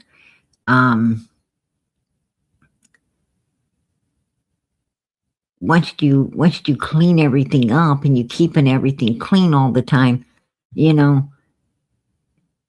there's nothing else to do. You got to, like, you can only clean so much. You can only work so much. You do your 8 hours a day. You clean your house up in the morning, you clean your house up in the evening. And, there's more to life than that. Like, you go outside, you don't see nobody. Nobody's coming, nobody's going, nobody's, like, and all you got to do is work and clean your house and take care of your lawn, and you get tired of doing that, day in, day out, 24/7. I go stir crazy. Like, you make a big meal, who you going to feed it to? Who you going to have over for Christmas and Thanksgiving and Easter and, like, who you going to have over for 4th of July cookouts? These people live, they all live so far away from each other. And country folks just don't like to, they don't like to mix and mingle too much. And no thanks. I can't do that. Like, where I live, there's always somebody having a cookout, always somebody doing something, always, there's always so many things to do. You could go shopping, you can go out to dinner, you can, you could go clubbing if you want, you can go do all kinds, like tons of stuff. And there's plenty of people, wanting to, socialize with you. There's not, what I'm trying to say is there isn't ever a boring moment. That's for sure. And I like that kind of life. Like, everybody talks to everybody. There's nothing that goes on you don't know about. You know everybody's business. They all know yours.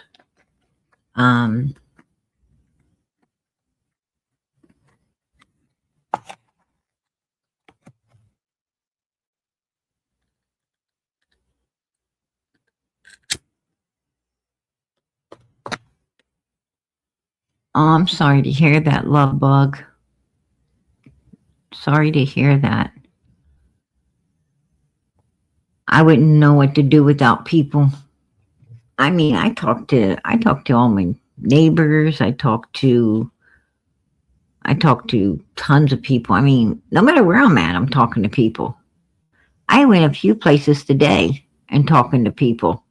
Actually, people just talk to me. I don't know why, but they do. All of a sudden a conversation strike up and you're still there 20, 30 minutes later talking to them, right? You haven't even got what you was going to shop for. If you did get it, it was just laying in your cart waiting, like ready to go home with you.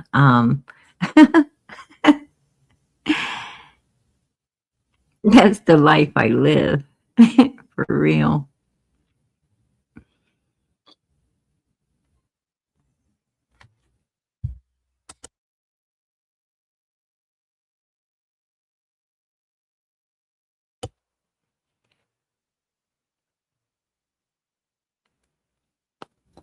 Whoa, 1 hour to get to town? Whoa.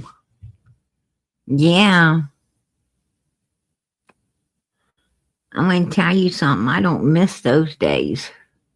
I do not miss those days where you feel like you should be in California by the time you just get to the damn store. And there's really, like, you go into town, there's nothing, what is there to do? What is there to do? You might catch something to eat, might get something to eat, might do a little shopping for this and that. Then it's all supplies. It's then you got to get all the freaking supplies, and you have to get up and go in town early so you can get back, while you could still see, because it's dangerous as hell driving around them curves and those country roads. It's nah. You got to do everything, you got to try to do everything in, with what daylight you got. In the wintertime's really shitty because you ain't got that much daytime, meaning that you have to start out even earlier and get back real early. And it's just so boring. And I had a big family. Like, I come from a huge family. And I'm going to tell you, it was still boring. I could not wait, for my parents to get out of that.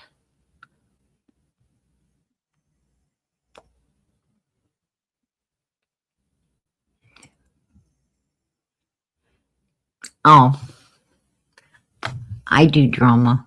I'm not gonna lie. I do drama. Gossip. Do tell. Absolutely. I am a big do tell. I need to hear everything. I need to know everything. It's the truth. I'm not lying. I'm all in when it's, when it's in the know.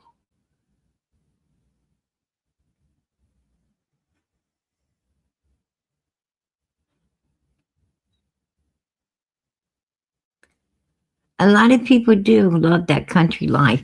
I might someday. I think when I was a kid, I didn't overly like it, when my parents got out of it. I was so, I just liked when we finally got, out of that situation into the city, and we had neighbors and a lot of friends and a lot of company all the time, and we had big cookouts, and we went places and did a lot of stuff with other families, and I just liked it better than being isolated, inside those mountains. I didn't care for it a lot.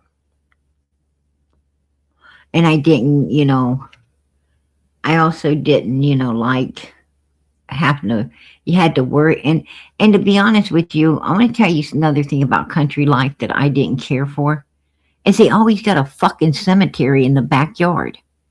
These people, like, they always got these tombstones hanging around. Who in the hell wants that? Like, when you're a kid, that shit can bother you. That can mess up your fragile mind, especially when, you come from a big family and the older kids want to spook the younger kids, like, I think I saw so-and-so on the tombstone looking in the window, nobody be wanting to live like that. Just saying. Yeah, I don't want my loved ones buried in my backyard. That's for damn sure. I love them, but they need to go to a cemetery. a real one. Let me come visit once in a while. Right? There you go. Lovebug says, I got one. Yeah, that's what I'm talking about. That's what I'm talking about, you know.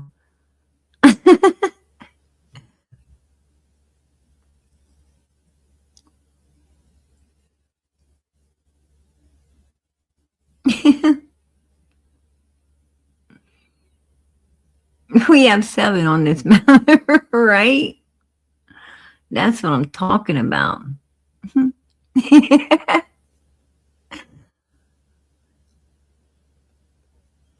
I'm going to tell you the one thing I did enjoy about country life. I loved the church.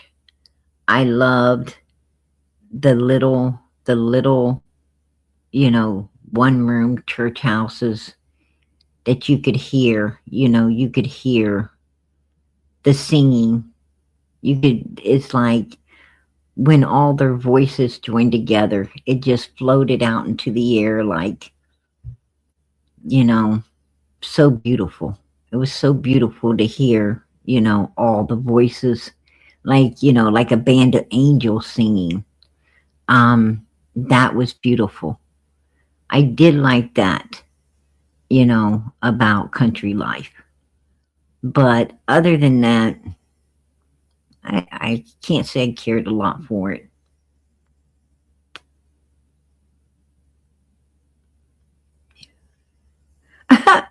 PG's little girl. I don't think you're supposed to be praying for that, right?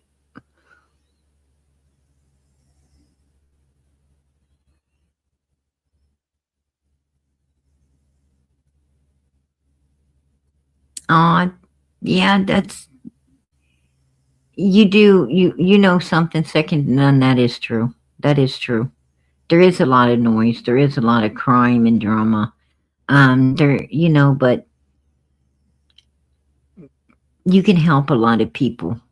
You know, when you're in a city like that, you know, there's a lot of people out there that need help. A lot of people, you know, like I talk to a lot of people, and I get a lot of people, you know, a lot of people come back and say, hey, I appreciate you helping me. You know, I've actually had people, you know, I've had people actually say, I think God sent you. I've been, you know, I've been praying. I've been praying, you know, for some answers. I've been praying for some, basically, you know, for me to show up and actually talk with them. And some of these people, you know, I just happened to come by accident. You know, yeah, it was not like, you know, I knew them or they knew me. Just, you know, I just happened to be doing something in a certain area, and I didn't even know the person, you know. I just decided to speak with them for a while, you know, while I was there, and but it lets you, you know, it gives you an opportunity to help quite a few people when you're, you know, when you're in a big place.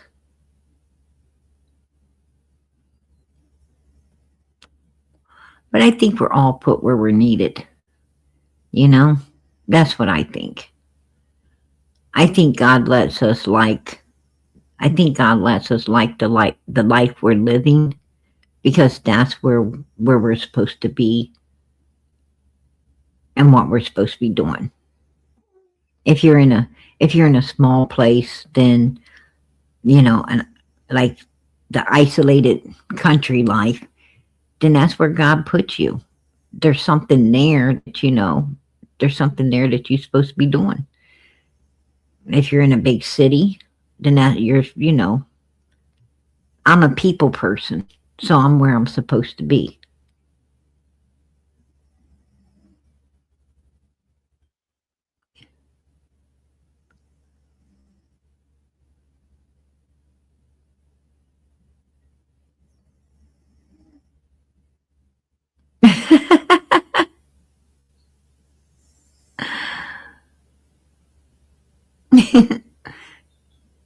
People have tried everything but scaring the truth out of me.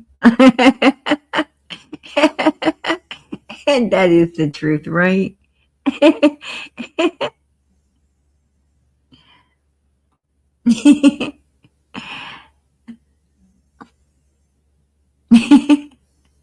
That's funny. You know, the one thing is parents. Parents don't ever have to scare the truth out of a kid. Parents just already know the truth, right? They already know the truth. You can't lie to your parents. They for some reason, parents always already know. There's nothing, they might not say nothing, but they know the truth.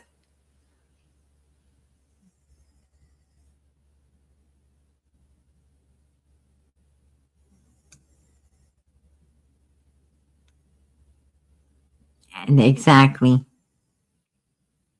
I truly believe that. I really do.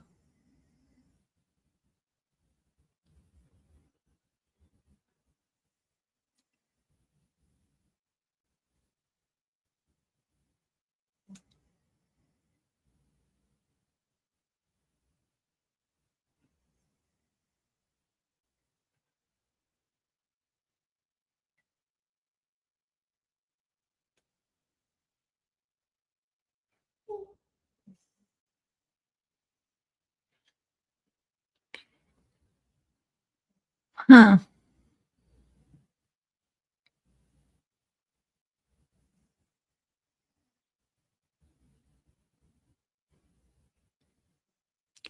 Yeah, if that's another thing, like, with the country life, you buy land and you can't move the cemetery. You can't move people's cemeteries. Um, I mean, that would be weird too, right?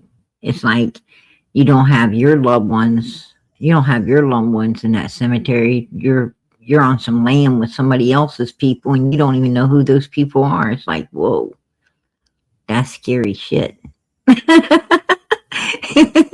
Just saying. Just, I mean, could you imagine like moving on?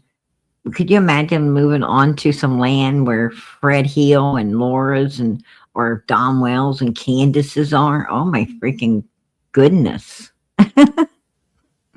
Hell no. I don't think so. Not today.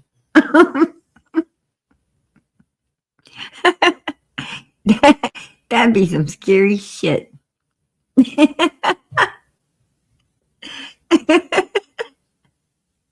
I don't even know why the fuck I'm laughing. That shit definitely ain't funny.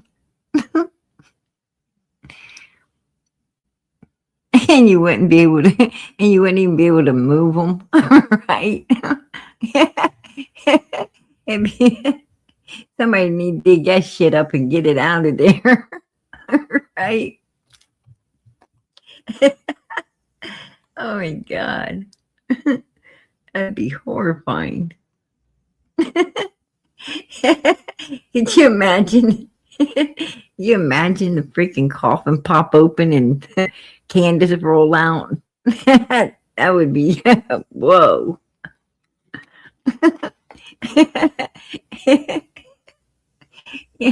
You'd have to.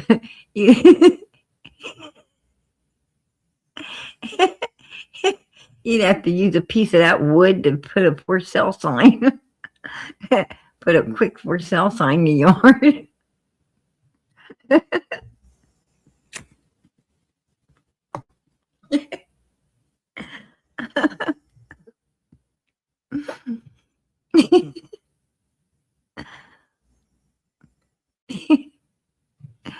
Oh my god.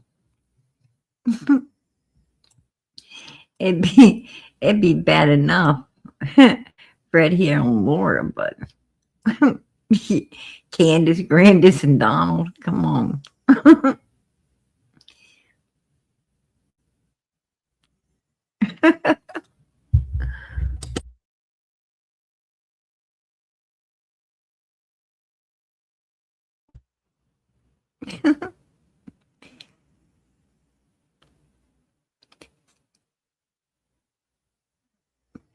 I think everybody pays. Everybody has to pay that property tax. Oh hell yeah! It doesn't. You know, nobody owns.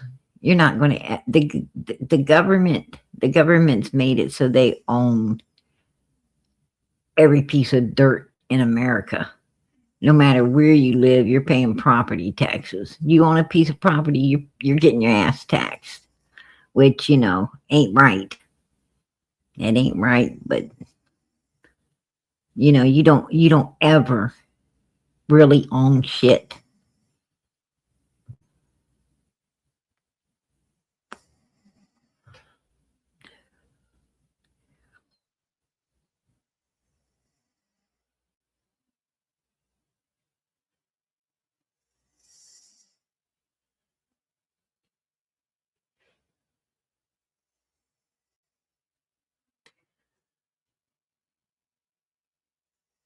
I don't think so.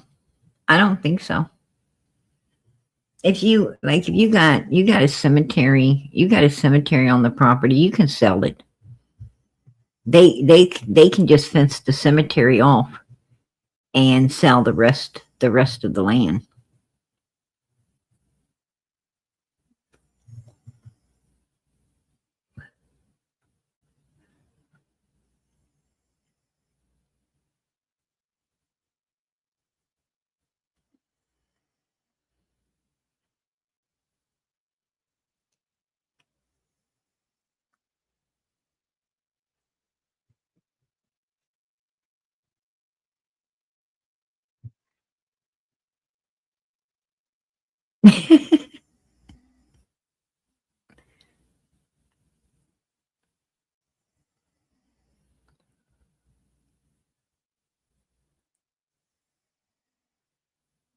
Oh yeah, absolutely.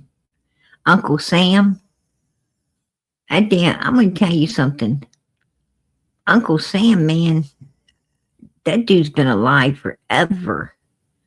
Like, he's been alive forever and a day.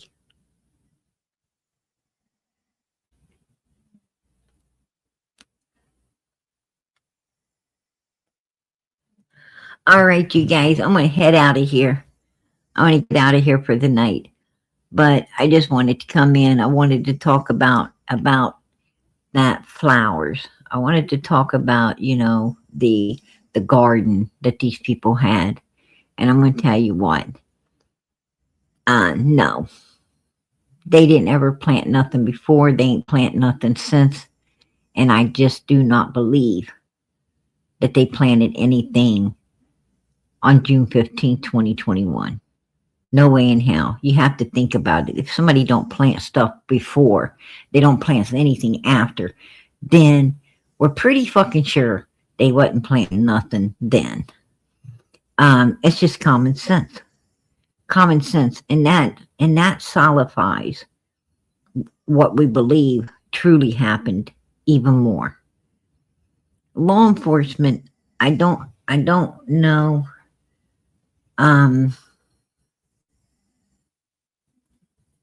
But I have heard, I mean, there's some people who worked within law enforcement that I've talked to. There's some people that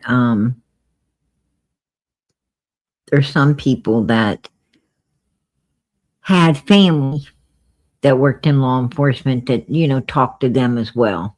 Hawkins County law enforcement. And, they were open and and forthcoming, and they told a lot of stuff, that's pretty shady. That they knew about inside that particular law enforcement down there. And so Summer's case not getting solved for some reason is very understandable. It's very understandable. I mean, if you heard what I heard, you would say, oh wow. Yeah, a lot of shady shit. So I don't know.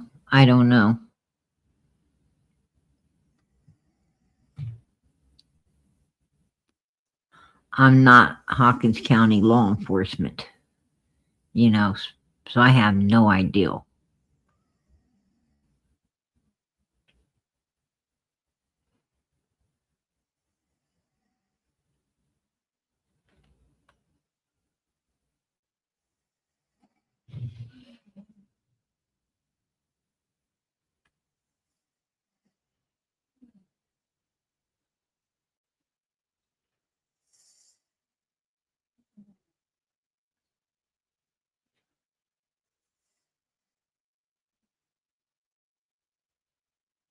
Oh, absolutely, PG's little girl.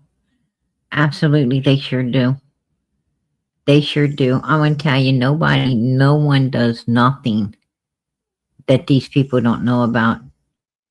I mean, there's no way you are not going to sneak into Ben Hill Road without being seen. That's for damn sure. They got eyes on you. They know who comes in and who goes out.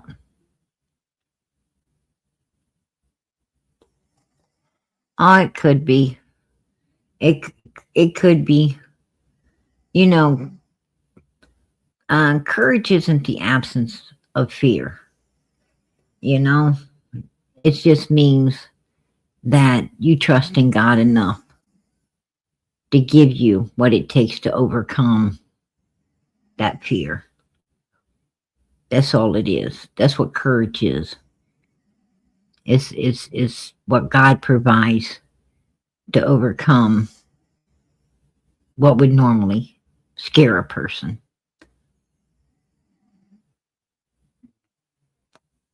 All right, you guys. PG's out of here, but I'm going to ask before I leave, as I always do. Please, please, please keep those prayers going up for Summer, Moon, Utah, Wells. We already know 5 years down the road, law enforcement ain't done shit. They ain't done nothing to solve this case. They got big nothing booger, according to Ronnie Lawson. So, with that being said, God does have other plans because a new sheriff is coming in. And hopefully, one of God's plans is getting this sheriff to do what's right in the sight of God and solve this case. Something them other people didn't do. And maybe it's going to happen. Maybe it's going to happen. Look how far God's brought us. I mean, we pretty much have already solved the case. I mean, we haven't found Summer, but we pretty much know exactly how June the 15th, 2021 went and what was going on before it.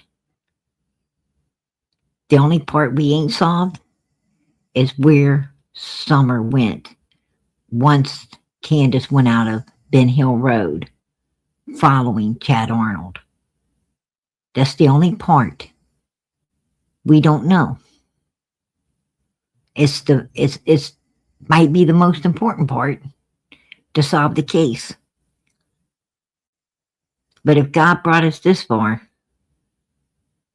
then I don't think he would bring us this far if he wasn't going to let us figure out the rest, right?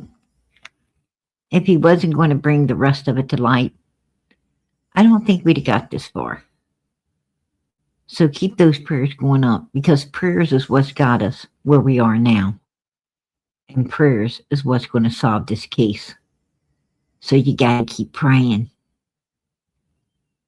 Keep praying. And while you're praying, pray that we don't have any more cases that we got to solve. Pray that when all of this is solved, Michael, Sebastian, Summer, once we get the cases solved that we already got out here, we need to pray that there is no more. We need to pray that there's no need for us to be here unless we just want to be together to talk about other things, maybe things better than this, right? What I'm saying is things that, ain't so tragic. Maybe we could talk about happy things instead of all this tragedy. Maybe we can talk about how there is no more cases, and we thank God for that. Right? We don't have to talk about missing kids because there is none.